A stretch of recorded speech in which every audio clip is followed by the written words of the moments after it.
맥북이 종류가 많잖아요. 뭐 맥북 에어, 맥북 프로, 뭐 그리고 또 제가 가지고 있는 아이맥도 있고, 뭐 맥 프로도 있고, 뭐 라인업이 굉장히 다양하죠. 그냥 열면 똑같이 사과 그림 있는 노트북 같은데 뭐 그렇게 다른 거야? 뭐 이렇게 생각하시는 분들이 많아요. 특히 제 주변에도 유튜브를 시작하시고 싶은데 노트북 편집용으로 뭘 살까 하다가 기왕 사는 거 맥북으로 사서 뭐 그 안에 있는 파이널 컷이나 아이무비 같은 걸로 좀 편집을 하면 어떨까, 뭐 이렇게 생각하시는 분도 있더라고요. 근데 그러려면 뭐 사야 되지? 맥북 에어? 맥북 프로? 오늘은 맥북에 대해서 좀 얘기를 해볼까 해요. 안녕하세요. 동네 PD 박 PD입니다. 근데 사실 이거를 막 컴퓨터를 잘 하시는 분이 이걸 보면, 그러니까 공식 홈페이지인 apple.com 여기만 들어가서 거기 나와 있는 사양들을 쭉 보면 그래 이런 거구만 이렇게 끄덕끄덕 하실 수 있을 거예요. 그래서 뭐 내가 쓰고 싶은 프로그램은 파이널 컷인데 이게 뭐 이렇게 안정적으로 돌아가려면 그래 이 정도 사양이 있어야지, 뭐 파이널 컷이 필요를 요구하는 사양은 이 정도니까 이 정도면 뭐 돌아가겠지, 안 돌아가겠지, 버벅거리겠지, 뭐 이런 게 이제 감이 잡힐 텐데, 일반적인 분들 영상을 이제 업으로 하시지 않거나 뭐 영상 제작에 대해서 생각 안 해보셨다가 이제 해봐야지 하는 분들한테는 살짝 좀 문턱이 높을 수도 있을 것 같아요. 그래서 제가 오늘은 저도 잘 모르지만 그래도 저도 맥을 좀 오래 썼던 사람 입장으로서 동영상 편집에 적당한 맥은 어떤 것인지, 그리고 각각의 맥북 라인업에는 무슨 차이점이 있는지, 뭐 이런 것들을 아주 간단한 정도로만 좀 말씀을 드릴까 합니다. 꼭 편집을 하려면 맥을 사야 된다거나, 혹은 꼭 편집을 하기 위해서는 뭐 맥은 너무 비싸, 뭐 비효율적이야 라거나 뭐 이런 건 뭐 없어요. 사실 저도 맥을 쓰고 있지만 뭐 저는 그냥 개인적으로 맥이 저한테는 잘 맞아가지고 쓰고 있거든요. 제가 맥을 쓰기 시작한 게 거의 뭐 이제 14년, 5년 정도 돼가니까 이제는 좀 손에 많이 익어서 오히려 윈도우는 좀 쓰기 불편한 정도고, 그래서 맥을 쓰고 있는데 맥을 좀 입문하시고자 하시는 분들은 아무래도 진입장벽이 있죠. 뭐 옛날보다는 덜해졌긴 했는데 지금도 여전히 뭐 대한민국에서 사용하는 홈페이지라든지 혹은 뭐 결제 시스템 같은 것도 맥에서는 잘 안 되는 것도 있고, 뭐 소위 이제 어둠의 경로를 통해 가지고 받는 프로그램도 윈도우보다는 그래도 조금 제한적이고, 지금은 뭐 많이 나아진 걸로 알고 있는데요. 그런 의미에서 맥은 진입장벽이 확실히 높은 건 사실이에요. 근데 한번 여기에 이제 들어오시면 어떤 멤버십이 생기죠. 내가 맥을 쓰고 있다는 멤버십이 조금 생겨서 계속 쓰게 되는 것 같아요. 물론 이제 쓰다 보면 그런 분도 있어요. 아, 좀 별로야, 나랑은 잘 안 맞아, 그래서 이제 맥을 쓰다가 바로 팔고 그냥 윈도우로 돌아가시는 분들도 많다는 거. 그렇기 때문에 꼭 맥을 쓴다고 해가지고 끝까지 막 그걸 고수해야 되고, 이게 나랑 안 맞으니까 내가 좀 이상한 건가? 내가 좀 촌스러운 건가? 뭐 이러지 않아도 된다는 거. 그냥 좀 자유로운 생각을 가지시고 접근하신다면 맥을 한 번쯤은 써봐도 괜찮은 뭐 OS인 것 같아요. 일단은 라인업에 대해서 간단하게 먼저 설명을 할게요. 일단 노트북류는 세 가지로 정리할 수 있죠. 맥북 에어, 맥북 프로. 가격도 맥북 에어가 제일 낮게 책정돼 있고, 그 다음 맥북, 그 다음 맥북 프로예요. 일단 맥은 모든 맥 라인업이 업그레이드를 거의 못하게 돼 있어요. 한번 사고 나면 아주 지극히 좀 제한적인 부분에서만 업그레이드가 가능해요. 공식적으로는. 그렇기 때문에 일단 처음 살 때 나한테 딱 맞는 스펙의 제품을 만들어서 사는 게 제일 현명한 방법이긴 해요. 그게 제일 간단하죠. 아이맥은 일단은 제일 얇고, 맥북 중엔 제일 얇고 제일 가벼워요. 그리고 성능도 물론 제일 낮아요. 뭐 인터넷 서핑을 한다든지 동영상을 본다든지 뭐 인강을 듣는다든지 문서 작업을 한다든지 하는 가벼운 류의 프로그램들, 기본적인 프로그램들은 충분히 잘 돌아갑니다. 그런 것들을 쓰기에는 뭐 더없이 쾌적할 거예요. 그리고 배터리 용량도 꽤 길다고 알고 있고, 뭐 가볍고 일단은 뭐 예쁘잖아요.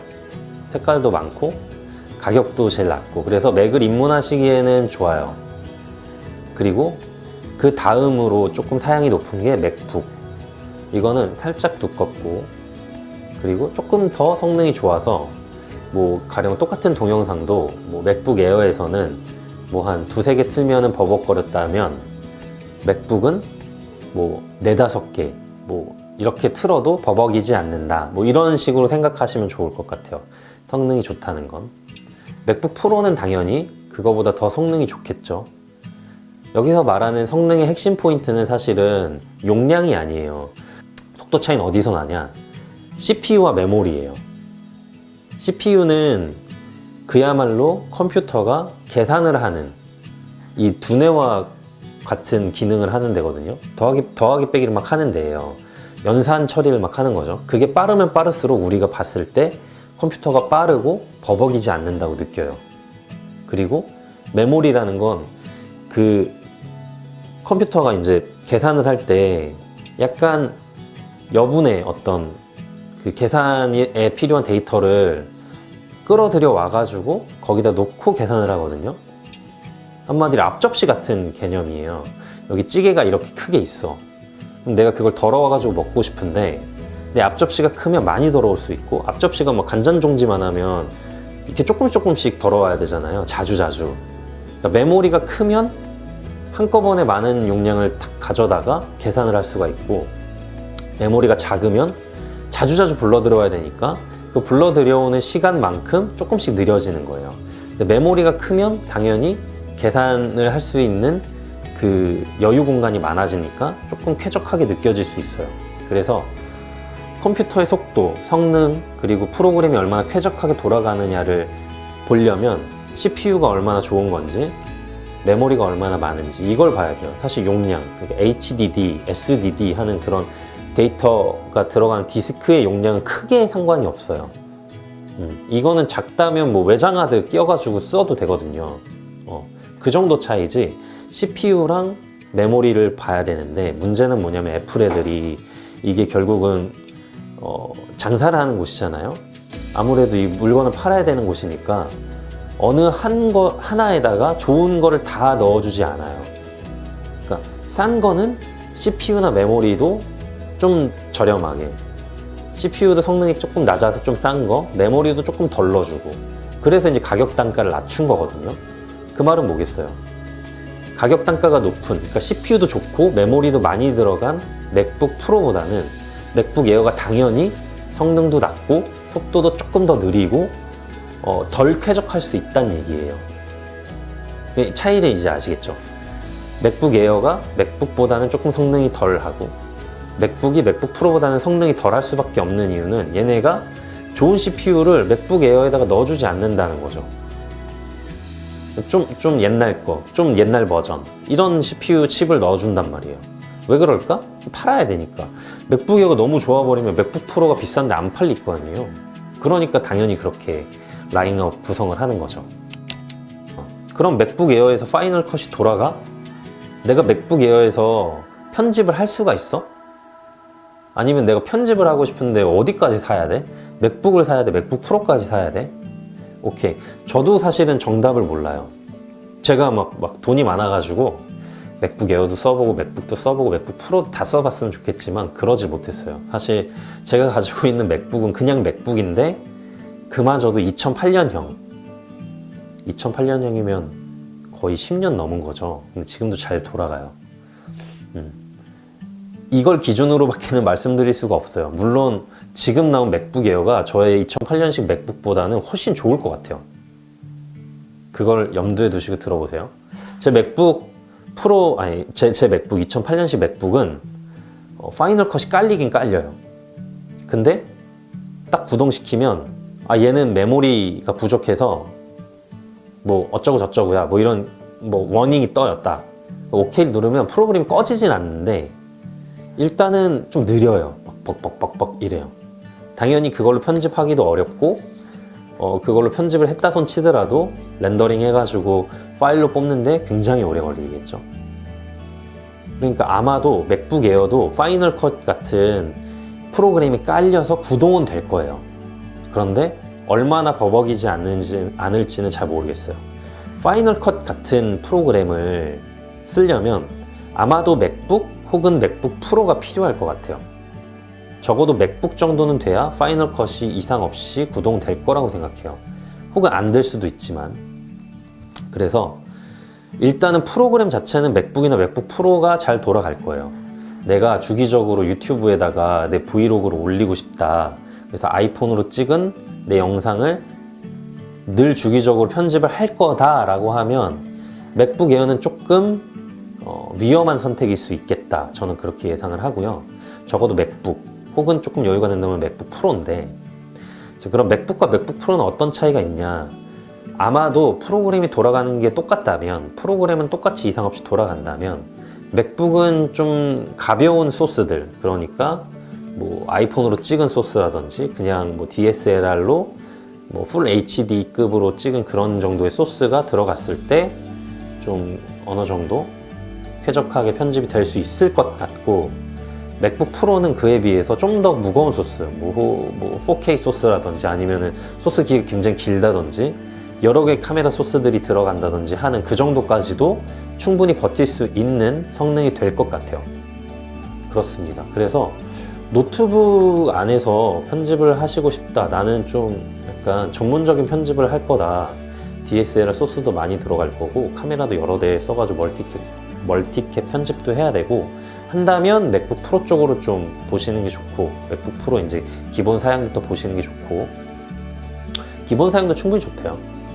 그리고 아니다, 나는 그냥 핸드폰 정도 내 스마트폰으로 찍은 소스들 원소스 가지고 거기 자막 입히고 뭐 음악 정도 넣는 거 정도 할 거다, 그러면은 그냥 맥북에서 보시는 것도 괜찮을 것 같아요.